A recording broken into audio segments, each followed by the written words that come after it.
Welcome to episode 14 of the Community Convener, the official podcast of the Henry County Chamber of Commerce. I am Joseph Henning, President and CEO of the Chamber, and your host. This podcast is all about bringing you the people, programs, and progress driving business growth and community connections right here in Henry County.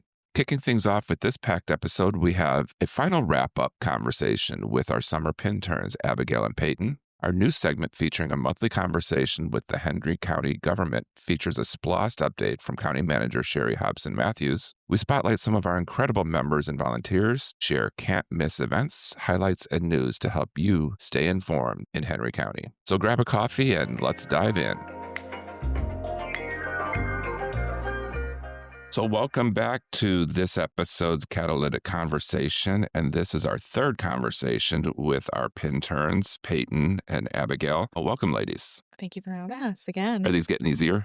I think we looked at the questions a little bit more than we usually do. Okay. But yeah, they're a little deeper now. You know, it's been, 3 months? So, 12 weeks, and you have 2 days remaining. I cannot stress enough how proud I am of you two, how amazed I am. The deliverables that you guys have come up with have just been phenomenal, and I look forward to more and more people experiencing them. Let's start off a little bit because the poster that you're doing for Friday highlights all of those activities. So as you were looking at that poster and creating it for the discussion on Friday, what were your thoughts? that there wasn't enough room. Yeah. Definitely that was the first thing, which we ended up making a QR code that goes at least to a portfolio. So if anyone is curious about what else we got to do, especially the business startup guide, they can actually go in there and look at everything. Okay. All right. So tell us that they're bringing all of the project leaders and all of the PINterns back together in that. What are you looking forward to on Friday? Figuring out how we're going to put everything we did into a 30-second pitch, which is what we've been working on for the last month or so. But I'm just excited to see what everyone else was able to accomplish because, what we were able to do in 12 weeks, I'm curious about their projects. And we won't be able to see everybody's because the way it's set up, every poster presentation will be at the same time. But we're definitely going to be switching off to see everything that we can. Yeah, I definitely want to see what the other partner sites were doing and kind of what their objectives were and how they proceeded the whole summer. I know some groups only had like one big project and the others had like multiple projects like us. So I kind of want to see what's that looking like. And there also is a winner that gets I know. So I know. I'm hoping that, we take it, we win, but that's why I want to scout out and see whoever, like what they've been doing. Yeah, I have full faith that you guys will win. Just remember, I'm from the Chicagoland area, so vote early, vote often. And I'm going to bring in lots of paper so that I can do that for you. But no, I'm completely impressed, and I am too looking forward to what some of the other teams have done. But just knowing the work that you all have done, I'm very proud and very excited for you. Let's start with the big picture. How would you describe the summer?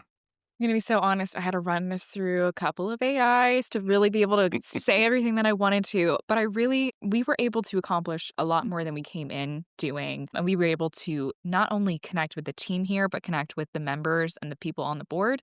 So I think being able to do things like our visibility workshop really allowed us to be more engaging than I ever thought we would have been. Yeah. And off of that, it's been really impactful for me, not only in my professional development with me being a business management major, economics major, but also my personal development. My mom has a few companies. We have a family business that's about to open up. So it's been helping me along that way and kind of guiding me through that journey. Great. Part of the application process that we did is we had to put together, they call it a syllabus, kind of a working project. And I believe we had, for the 12 weeks, we had 4, maybe five projects that we finally ended up with. What would be your estimate on the total number of projects you worked on? I want to say it's 12. 12 big projects. Yeah. Definitely a couple more that we've just picked up along the way. But yeah, we've gotten a lot more than the 5 that were originally. I'm telling you, we got a lot more than we thought we were getting to. So thank you. I want to talk a bit about, I know one of them that wasn't necessarily in the original plan, but that you took off running with was the mentorship program and the second cohort, and helping Judy put together what those 2 mentor-mentee pieces looked like. One of the things that you were doing in researching the individuals was going online and checking what their product or service was, how they might be able to benefit from the mentorship program. And you all had a light bulb moment in doing that. Yeah. So really, it was just 11 projects for me. It was the 12th one that you all came up with. Yeah. Tell us a little bit about that. So, like you said, we were going through the members, trying to see their social medias, their websites, kind of getting a gauge of what they are offering, their products, to try to see who can partner with them with their mentors, how their relationship could work. Building off of that, and we noticed a lot of them just didn't have well thought out websites or just well designed websites. So we went to Judy, told Judy, like, hey, these websites do not look the best. We can definitely make some changes. And then that's when we started talking about the social media workshop.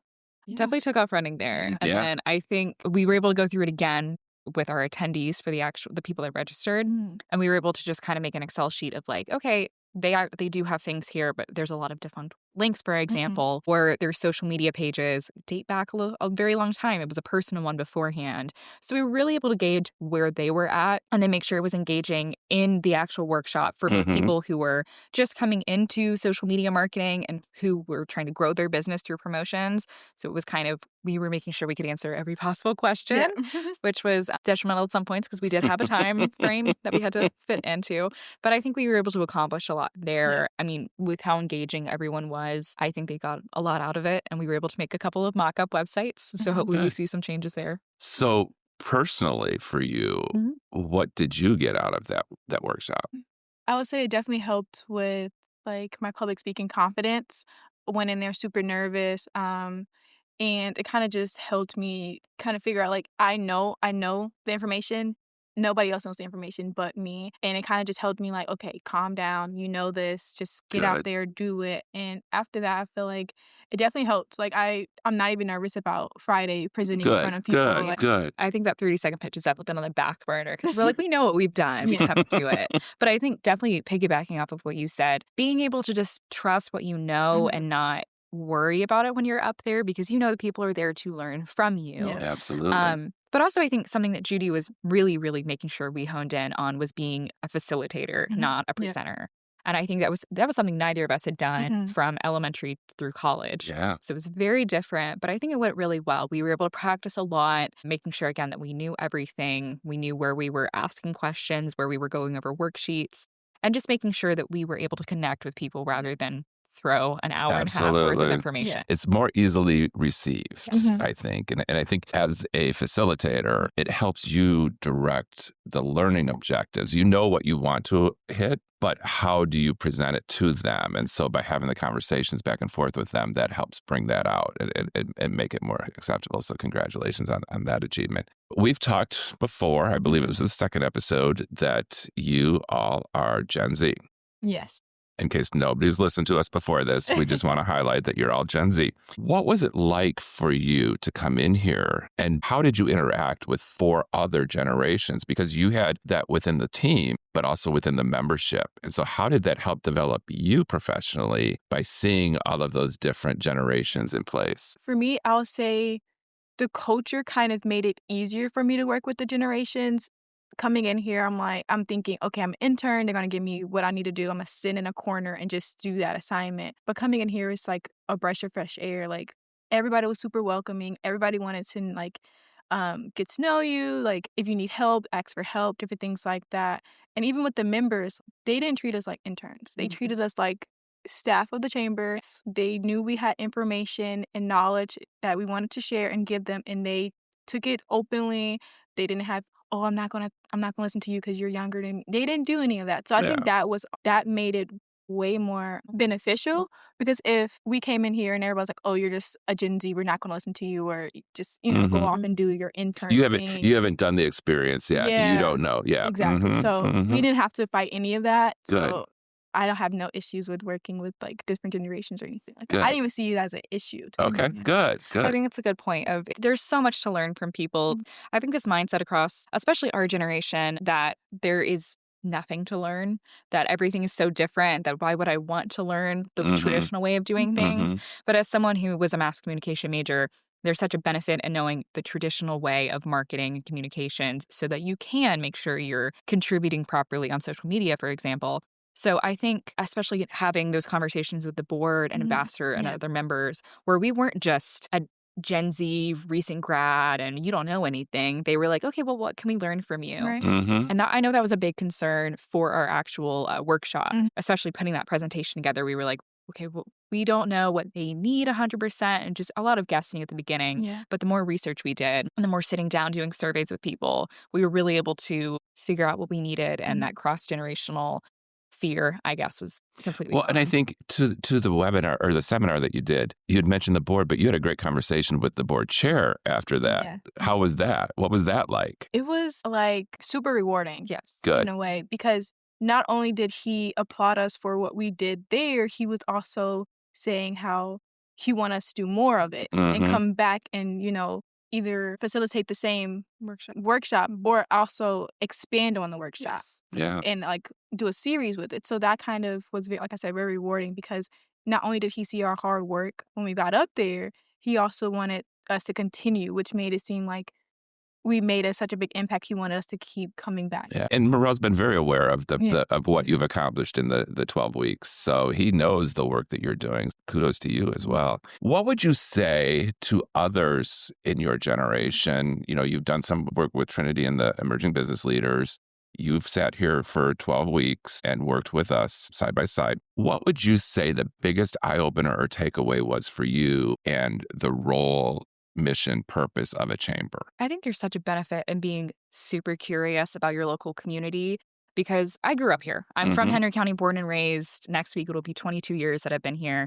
But there's so much I didn't know about local businesses. My dad has always owned one close by, but I didn't know anything about like the economic development. Mhm.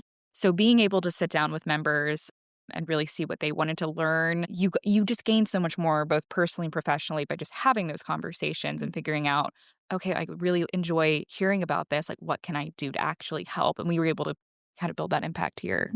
So I think it was really nice. What would you say to your peers about chamber involvement? Would you recommend them get engaged? And if so, at what level, how, what would be 2 or 3 steps that you tell them to take? For me, coming in knowing nothing about a chamber, I did some research before we had the interview, but that was about it. So coming to see exactly what a chamber does, the resources it provides, and the help, like you could come in and get help or stuff like that. I would tell young people, entrepreneurs, Young just professionals. young yeah. professionals, just get out there, look into it, get involved, volunteer, go to the workshops. You never know who you're going to meet. You never know what information you didn't know you needed, but now you do have it and you have that knowledge in your back pocket, just to be involved. And it might be hard because a lot of young people like me don't know what a chamber is, but once they find out what a chamber does, it opens up a whole new world. Good. Thank you. Thank you. Yeah. What would you say if they had fears about, we've tried to mitigate the fears between the generations, and there are so many similarities, and yet everybody likes to talk about the differences. But what would you say to them that might have fears of having to look at functioning in a traditional style organization? How traditional is this chamber? And what would you tell your peers? I think the chamber's been here for a long time, and it's because it's well established and it actually helps. It's not just here to be here, it's here to be that partner and business ally for people. So I think whatever fear you have about it being too traditional, there's constant involvement by the chamber to make sure that the topics that you need for your business, whether that be social media, which is not necessarily super new, but there's always new technologies, Oh, yeah. AI, etc. There's always someone looking into something. So if there's a fear that you have, bring it to them so they Yeah. can figure out a way to work it into a workshop. So I think I wouldn't say it's traditional, because there's, again, that constant evolving of the chamber, but I think that's what really makes it stand out. Yeah. And Peyton, to your point, you have these skill sets that maybe millennials and other generations might not have. So you can come in here and serve as a resource to them as well. That's one of the things I love about the mentorship programs that we run, because the mentee is getting something very valuable, but the mentor is also getting some very valuable information. I know in talking to Judy, she has found this beneficial in working with you because she's learned. So kudos to you. So what's next for you both? For me, super exciting. Grad school is going to be next year, but directly after, we have a family business we're opening. So just taking all the knowledge and information I learned here, incorporating it in my personal real world life, super beneficial, super helpful. So what's next is just running the family business and then grad school after that. And so running that family business, will you be joining your local chamber there? I've definitely talked to my mom about it. Okay. I told her we should definitely join. My only concern is they just won't be as good as this chamber. Like every chamber is not the same, and I'm really scared that if we sign up for a membership at a different chamber, it just won't be as beneficial as this chamber. Wow. Thank you. Thank you. Abigail, what's next for you? Finding a way to stay engaged in the local community and finding a job here, because I think there's so much that can be done. Especially, it's booming so much. I remember when Locust Grove was mainly farms. So seeing it be a place for all of the warehouses to start coming in, from my dad being the only one to everybody being surrounding him, I want to make sure that I'm involved in some way, whether it be like local economic development or working for a chamber close by. I want to make sure that I'm staying involved. So I've been reaching out to several people. I want to make sure that I can put the skill sets that we were able to put here and bring them to other people. Well, good luck to you both. You know, you've got strong recommendations from everybody here. So if you need help, you let us know. And if there's ways that we can get you to come back, we'll definitely look at those as well. As we wrap up, what advice would you give to future interns that are looking to step into your role to be involved in the chamber? What advice do you have for interns? I said this a little bit already, but be constantly curious. There's so much to learn here. And again, we came in with 5 projects in the books. We left with a lot more. But it's because we found ways when we would be talking to someone, be like, I wouldn't say it's an issue, but it's something that we could work on. An opportunity. Definitely. And we were here and we had the time. I mean, it was essentially one project each week for 12 weeks. Yeah, it does work out that way, doesn't it? Wow. There was constantly something for us to do, and not just staying busy, but allowing us to constantly be gaining new skill sets, whether that be working on graphic designs or filming podcasts and doing interviews or helping event plan to set up mentorship program or doing DISC for personal development. There was always some way for us to be constantly engaged with the team here or the members. So just be curious and continue to allow yourself to learn. Don't just sit at that table. Yeah, same for me as well. But I just want to add this part. You kind of touched on it a little bit, Abigail, but take initiative. Oh, yeah. If there's something that could be improved upon or something that we want to try or different things, like, it's a little outdated or it could be improved on, it could be updated, bring that to somebody. The staff here is really open. No question is a bad question. No update is a bad update. Right. The chamber allowed us to kind of come in and learn while also making improvements, not only bettering ourselves, but also bettering the chamber. And that's what I feel like is so beneficial, because not only did we get something out of it, but we also gave you guys something. So it's not just a give, it's a give and receive type of relationship. So just take initiative. If you see something that could be improved on, or if you want to try something new, just speak up. Yeah, no, I appreciate that, because I think that is one of the opportunities that we have at the chamber, is that we are open to improvement. You talk about the give and receive. And I'm so proud of you two, because you have not been taking. I mean, we talked a little bit about the workshop that you identified and gave back to the membership and the opportunities that you've helped us to grow and improve. Tell me what that final gift is that you're going to give us. What is that? We are creating a 1-3-5-year plan. So a strategic business plan is our gift to the chamber. We've been here for 12 weeks. We've been able to sit down with people, members, and people that want to get involved in the chamber and just see what would they like to see differently, what would they like to see improved and added. So we wanted to take all of that and make a full plan out of it. We've got several pages in this report so far. It was an executive summary. It's become a full-fledged report. But we wanted to make sure we weren't just leaving objectives and strategies. It was calls to action, actual implementations that could go in place. And we just identified 4 places, and each one has 2 to 3 objectives and strategies. And we just go into a little bit of depth on how we think the chamber could continue to show value to the members and just increase their retention. So I appreciate it. And I want to say, you two are the epitome of great interns. The struggle that I know a lot of people when they bring in interns have is that it's got to be rigid so that they're comfortable, so that you know what needs to be done, how you're going to be accountable, and all of that. As you know from spending 3 months in this chamber, there's no 2 days alike. Yeah. And so that flexibility has to be built in. And so your innovative and initiative has helped you succeed in this, because you weren't so rigid to say, well, no, these are the 5 things I have to look at, or this is all I have to do, or, that's not in my wheelhouse. And so you have taken that initiative and created this internship opportunity beyond what Judy and I saw. That's something you should be proud of as well. You have left us in a much better place than when you came in 3 months ago. So I appreciate that very I'm much. glad to hear that. Thank you for the Absolutely. opportunity. Absolutely. Well, thank you very much. I appreciate you too. And anything that we can do to help you in your future growth, you know you've got friends here. Yeah. I appreciate that. Thank you. Wonderful. Wonderful.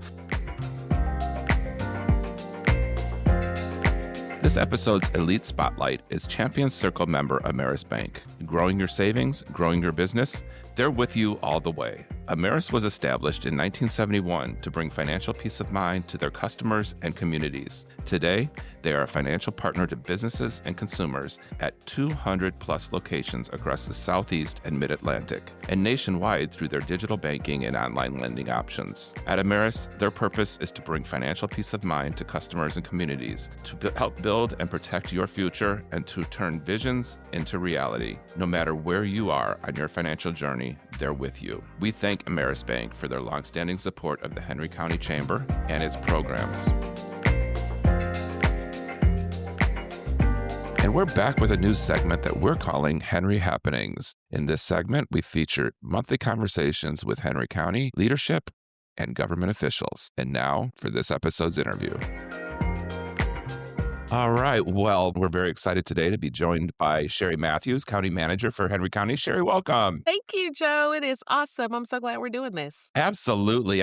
Trinity and I were talking that a lot of the good segments that compliments and that we got were around county development, county news. And so I appreciate you taking some time, and hopefully we'll be able to do this monthly, briefly update everybody on Henry County happenings. And so today, I think we're going to talk about SPLOST. And I believe it was earlier this year in April that the collection started for the latest SPLOST. And so how is that going? We are looking absolutely amazing. And again, thank you and the entire chamber staff for this, because I think it's important for us to have these conversations and to tell our story all the time, not just when we're going to the voters saying, hey, I need you to renew this penny. I agree. So SPLOST 6 is literally off to an amazing start. As you mentioned, we started collections in April, and as of August 5th, the board has already approved 24 SPLOST 6 projects Wow. on the agenda, totaling about $72.6 million in SPLOST 6 contracts that are on the streets moving, and they have some part of that project moving along. So I'm really excited. Can we talk about some of them since the board's approved them? Absolutely, absolutely. I tell people wherever you see a tractor or dirt being moved, it's probably a SPLOST project. What I think is important is making sure that we're putting signage out on these SPLOST projects, Yes. because that has been a whole conversation in terms of what are we working on and what are we doing. But yes, 24 agenda items representing $72.6 million. Wow. Yes. And you do realize we're also still working on SPLOST 5 projects as well. So I was going to ask you for an update on that too, so we can. yes, we literally last week did the groundbreaking on Berg Road, which is in District 1. Mm-hmm. And that is important not only for Henry County residents, but for our Butts County residents, because it is a cut through for those individuals that want to leave Henry and get back to Butts, or that's coming from Butts to Henry County. Sure. So we are really excited about that. And we're also going to have a ribbon cutting for Nail Road. So Nail Road is actually going to be of benefit not only to the county, but for the Board of Education as well. And maybe a future podcast, we can talk about that collaboration. Absolutely.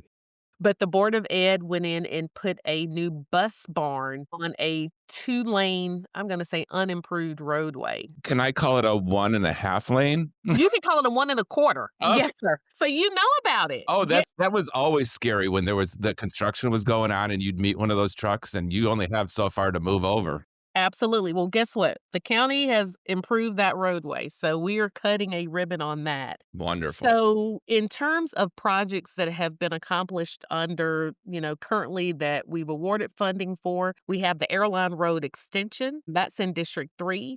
We've made improvements along Bridges Road. We have the East Atlanta Road widening project and the East Lake Road widening project. Then we also have Fairview Road widening Phase 2. We have quite a bit going on along the interstate for Jodico Road widening on the west side. And then we have the Jonesboro Road widening on the east side. If we want to move further south, we have Keys Ferry Road Extension. And then a lot of people are going to really be excited about the McDonough Parkway widening that's going on. Joe, we got a lot. Oak Grove Road I understand. widening, Patrick Henry Parkway, and then some state routes like 42 and 81. So, yes, you're absolutely right. That construction happening on 2081 and McDonough Parkway is amazing to see it happening. So, let's talk a little bit about that and what's gonna happen with that McDonough Parkway extension and how far can they go? Absolutely. So McDonough Parkway will actually start on State Route 155. And so you'll be able to go from State Route 155 to 81 to 42. Wow. I Wow. know that's a huge project. Can you imagine the amount of relief that hopefully we will see on some of those feeder roads? Right now, 75 is our cut through to everything. Absolutely. And so now we're going to be taking a lot of traffic off of some of these major local streets and side roads and creating a true connection Yeah. through the county. So it is a huge deal for us. Well, Huge. and I think even selfishly, I remember there have been a couple times that I have made the decision to not drive home on 155. And I hit every other road in the county because there was a train stopped, Yep, that. you Yes. know? And so the difficulty with getting around a lot of it is there, but it also includes like the other traffic, the trains in that. So I think this will definitely be a help for that.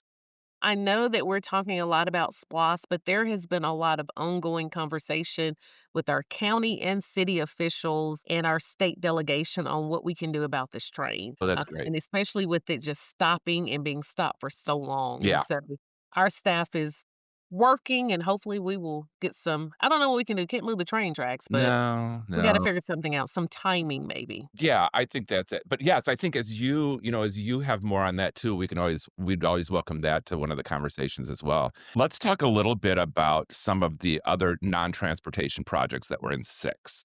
Yay! Can you refresh our memory of what we were looking for there? Absolutely, absolutely. So I will tell you three big projects that we are moving along fairly quickly on. One is what I'm calling the Disney World of Henry County, and it's our Henry County Aquatic Center. It is well on its way. If anyone is in the area near the county administration building, if you just drive past the county administration building and you get right past Mercer University, you will see the state of the art aquatic center that is under construction. It is actually starting to look like the aquatic It center now. definitely is. It You see definitely the is. structures. I think they've already built out some of the pools.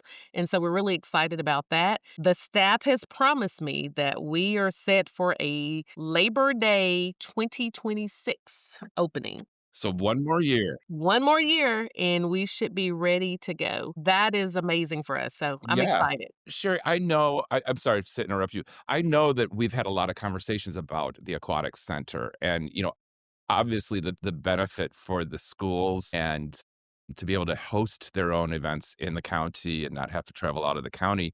But there's some other, I would say maybe like non-aquatic uses that you've identified as well. Could you share those with us? Absolutely. And so, one of the things that we talked about when we were looking at developing the aquatic center is how do we capture those individuals who may not want more of the water experience, but they just want to be there to be able to meet up with friends and say, hey, look, let's meet up at the aquatic center.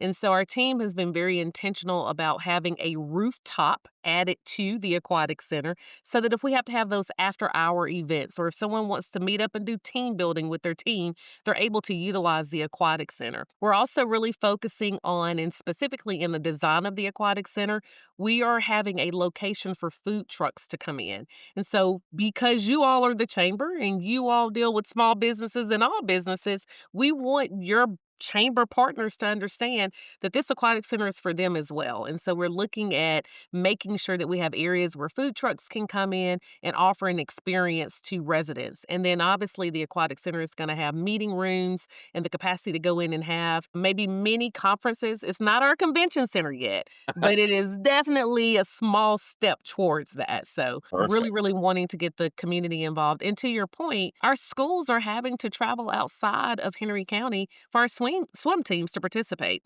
And Yeah. so, even beyond the school system, I know when we talk with our executive director, Jonathan Penn, who's heading up this project, he mentioned, hey, look, not only our swim teams, but we're going to build something so that we can bring in at a collegiate level the ability to utilize our facilities. So, Wow. we are excited about it. I Yeah. can't wait until 2026. And so who Yeah, knows? The chamber that may have their next event there, their that's right. member event there. That's right. Can't wait for that.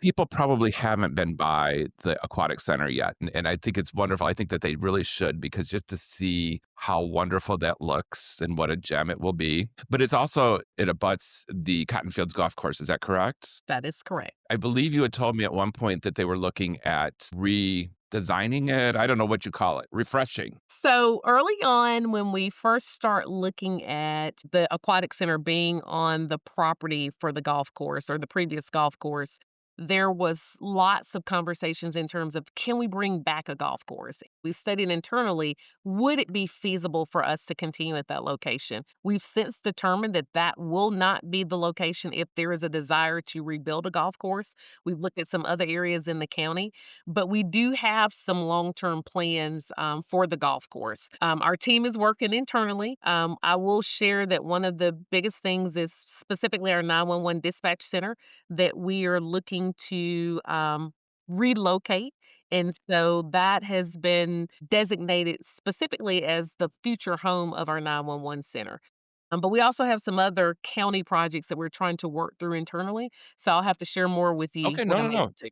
I appreciate that. I appreciate that. Thank you. Is there anything you want to hit this week or Think, again, I think SPLOST has been very critical for the county. And again, we've been able to do a lot of projects. And I was glad to hear you mention, even beyond the transportation, the capital piece. And so I know I Mhm. spent a lot of time on the aquatic center, but coming soon, we're going to have some property identified for the new senior center up in District 2. And so we're really excited about that.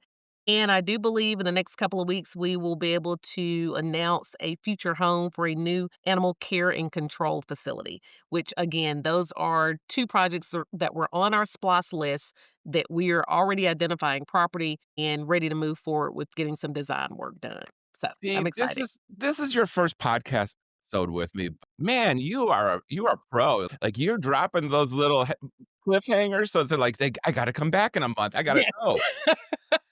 I do want to circle back to the transportation real quick. Okay. Out of the 24 projects, hmm is there any one district that is not being touched by any of these projects? Absolutely not.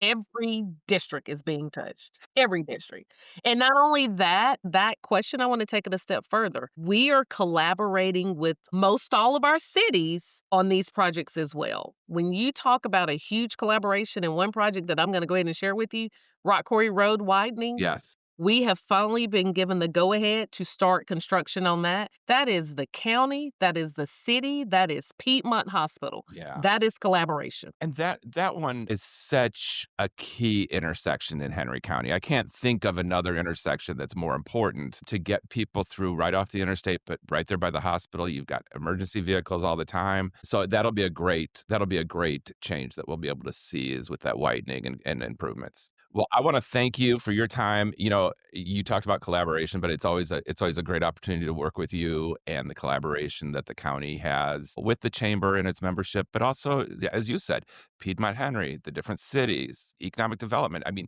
we've had this conversation before where it'd be hard to find another community in the country that has a respectful, collaborative relationship with all of these entities. And so I appreciate that. And I know that you're a Absolutely. key piece of that. So thank you. No, thank you. And hey, look, I know we have some future podcasts, but I enjoyed spending some time with you last week, seeing where other communities are doing things that we can do. Yep. And it was great sitting next to you and talking about, if not now, when? Right. When are we going to do some of these things? And it's great visiting other cities, but we have so much opportunity here. So thank you for spending some 3 days with us last week. It was no Absolutely. play. My For pleasure. the listening public, we worked hard. And so hopefully in some future podcasts, we can talk about some of the things we Absolutely. talked I about there. definitely want to get more information from you on the first learning lab that you went on. Oh, yes, my back and forth. Yes. Yeah. Absolutely. Yes. Absolutely. I think our listeners would really like to hear that coming up. Absolutely. So I appreciate that. We'll definitely get that booked. All right. Well, All thank right. you, Thank you Joe. all. Thank you, Appreciate it, Trinity. Cheri. All right. Take care. Thank you, Cheri. And we have even more Henry news. Qualifying for Henry County Municipal General Election concluded last week. Mayors of Hampton, McDonough, and Stockbridge have contested races, and city councils in all 4 cities have contested races. Early voting for the November 4th elections begin Tuesday, October 14th, and runs through Friday, October 31st, with 6 locations throughout the county. Ballot drop boxes will also be available that same period, with locations at the Elections Office, Locust Grove Library, and Merle Manders Conference Center. To see the list of qualifying candidates for the local races, as well as the early voting locations, visit Henry County Elections online.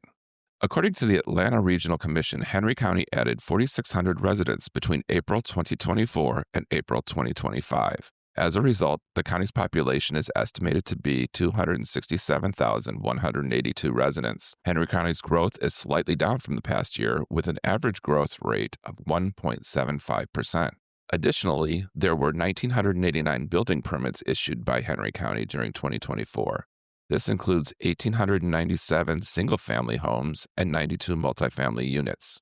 Henry County was the 4th fastest rate of growth behind Forsyth and Cherokee counties and the city of Atlanta. In terms of numbers, Henry County was the 5th largest numeric increase. The Small Business Alliance invites you to the Financial Summit 2025 at the Federal Reserve Bank of Atlanta. The event will be September 15th from 8:30 a.m. until 4 p.m. at a cost of $25 per person. The event includes the state of the economy, state of small business, and many more topics of interest to small businesses and entrepreneurs. Information and registration may be found at gmsdc.org.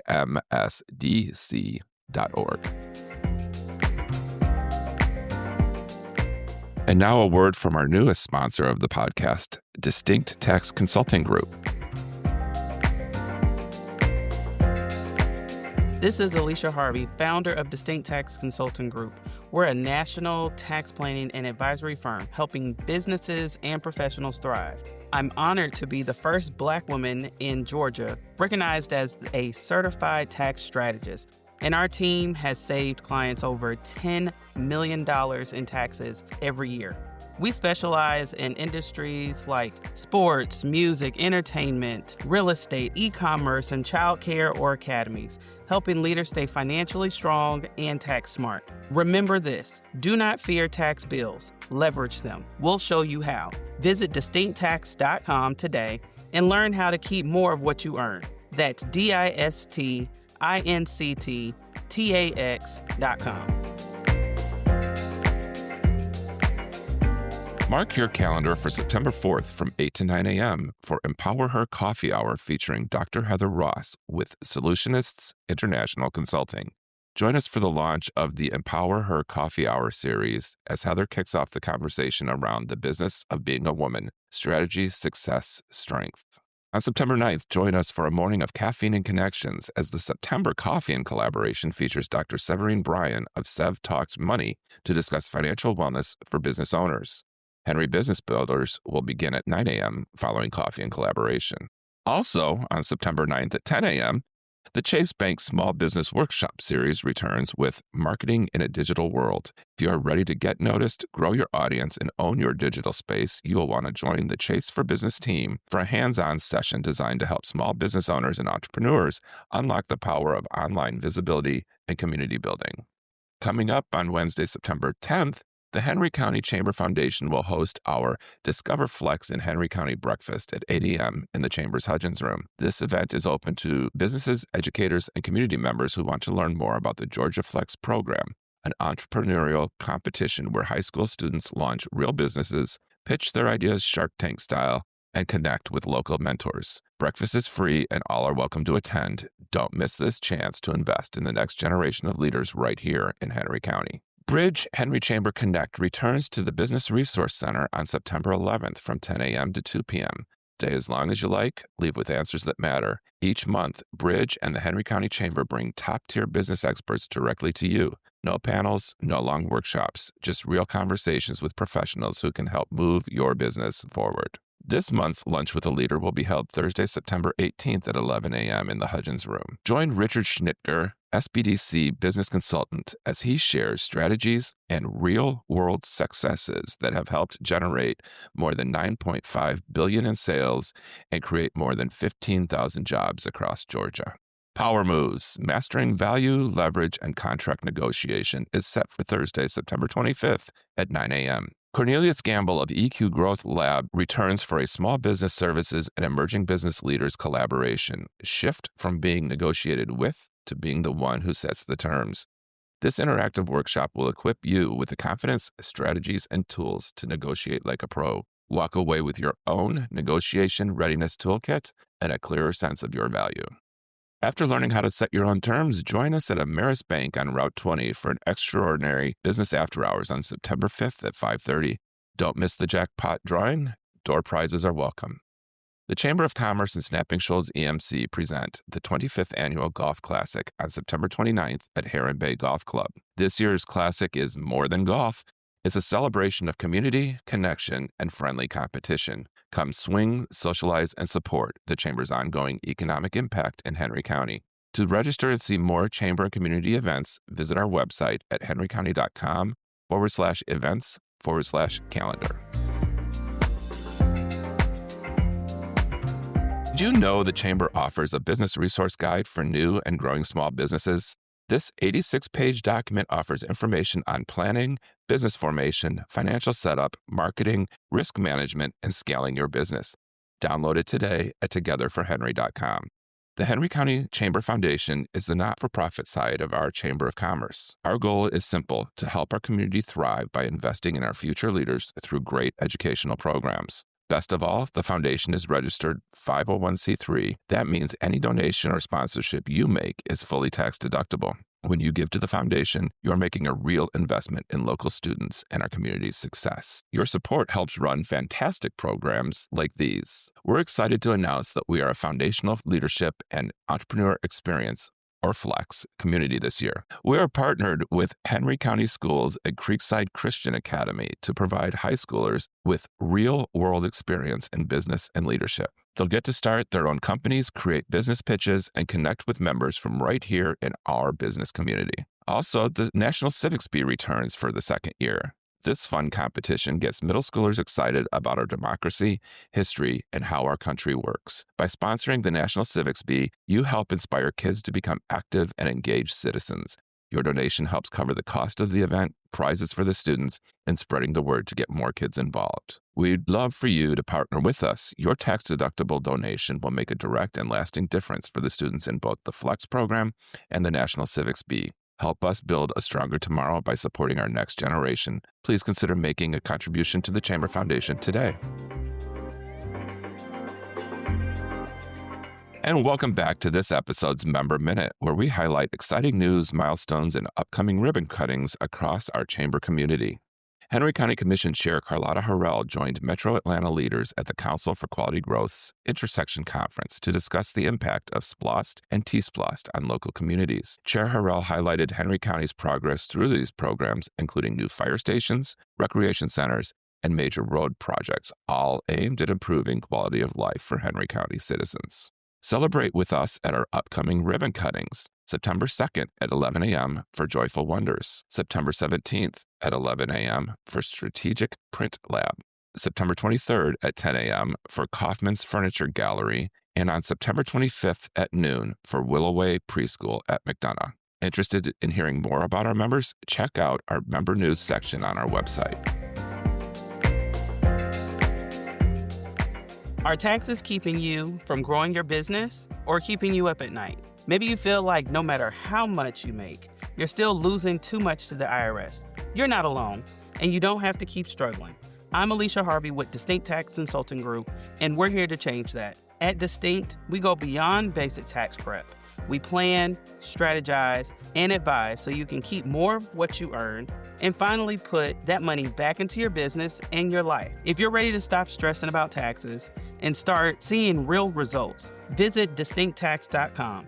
That's DISTINCTTAX.com. We're your partner in financial strength and peace of mind. And thank you to our newest sponsor of the podcast, Distinct Tax Consulting Group, for joining us this week. Nominations for the Board of Directors are now open. Check your newsletters for a link to the form. Nominations will close September 11th and terms will begin January 2026. If you are interested in discussing membership benefits or sponsorship opportunities, please connect with our team at 770-957-5786 or at henrycounty.com. And be sure and join us next week for more member and community news. If you have an item for us to share or highlight on Community Convener, there is a link to contact us on the podcast site of your choice. We want to hear from you. So until next time, stay connected, stay inspired, and keep growing with us at the Henry County Chamber.